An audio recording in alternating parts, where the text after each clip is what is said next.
د دعا غوښتنو بعد مخ مسح کول او د لاسونه په مخ باندې راښکوده د پیغمبر صلی الله علیه وسلم نه متواتر حدیثونه راغلي دي چې هغه دعاګانې غوښتلي دي او په دې دعاګانو کې لاس هم اوچت کړي دي خو په صحیح حدیث کې دا نه دي ثابت چې پیغمبر صلی الله علیه وسلم د دعا نه بعد بیا د لاسونه په مخ باندې راښکودي ها دې باب کې حدیثونه شتي خو تحقیق دا د محققین علما او محدثین بعض دا وایي چې دا نه دي صحیح ټول کمزوري روایت دي لکه امام احمد بن حنبل رحمه الله د حدیثو د علم امام دی هغه نه چا تپوس کوي دا دعا نه بعد په دې مخ لاس راښکو دا هغوی دا ما ته هېڅ پته نه شي دا کوم ځای کې راغلي دي او دغه شان شیخ الاسلام ابن تیمیه رحمه الله وی حدیث دوو کې دا راغلي دي چې پیغمبر به د دعا نه بعد لاس په مخ راښکودو خو هغه دواړه حدیث ثابت نه دي نو خلاصه د خبرې دا ده زموږ خو خپل ځاني زړه په دې مطمئن دی همدا خلکو ته بیانو چې د دعا نه بعد لاس په مخ باندې راښکوده دا نه دي ثابت دې باره کې صحیح حدیثونه نشته بعض علما دا وی دا حدیثونه چې ټول لا جمع کړي نو حسن درجې ته رسي نو که څوک په عملو کې څه حرج پکې نشته نو موږ دا وایو لکه زموږ خو خپل ځاني ځکه باندې زړه مطمئن دی چې دا نه دي ثابت خو که چېرته څوک یې وکړي نو په هغه باندې د ګناهګار فتوا به نه لګي او نه به پرې د بدعتي فتوا لګي ځکه چې بعضو علماو تحقیق دا دی وی دا کمزوري حدیثونه چې راجمع شي نو بیا هم د حسن درجې ته رسي نو که څوک دا لاسونه نه اوچتوي او د هغه تحقیق دا یو زړی په دې مطمئن چې د حدیثونه ضعیف دي هغه چا باندې به سختي نه کوي چې څوک لاسونه په مخ باندې راکاږي او نه به ورته بدعتي وي دا بس د علم نه چې نه خبر او یا د عوام او یا هغه طالب علم چې د علم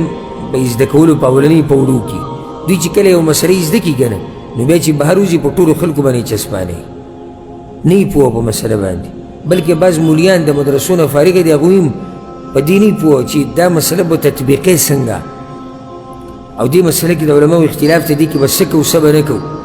نو زموږ په ملک کې مولیان به ویني د خولې نه به پشم رواني او ده به یو تحقیق کړی بس وی دا صحیح دی چې څوک د دې خلاف دی هغه بدعتي دی او د بدعتي زوی دی ګوره بعض مسلې داسې ها اوس یو مسله ده ټوس دلیل یو طرف ته دی بل طرف ته دلیل نشته یا کمزوري روایت دي په اتفاق د محدثینو یا اکثر محدثین او یا منګړت روایت پیش کوي په بدعاتو کې اخته وي دلته سړی ویلی شي چې دا کار بدعت دی لکه اوس یو سړی دی لګیا دی پیغمبر صلی الله علیه وسلم چې به کومه ورځ پیدا شوی د په هغه ورځ اختر لمانځي او یاره چې دوم روایت پیش کوي دې کې د سره روایت نشته صحیح او نه د سلف صالحین نه دا کار ثابت دی صحابه کرامو نه څلورو امامانو نه او د نورو علماو نه په دې کې رد کوه چې دا د اهل بدعو کار دی خو چې یو کار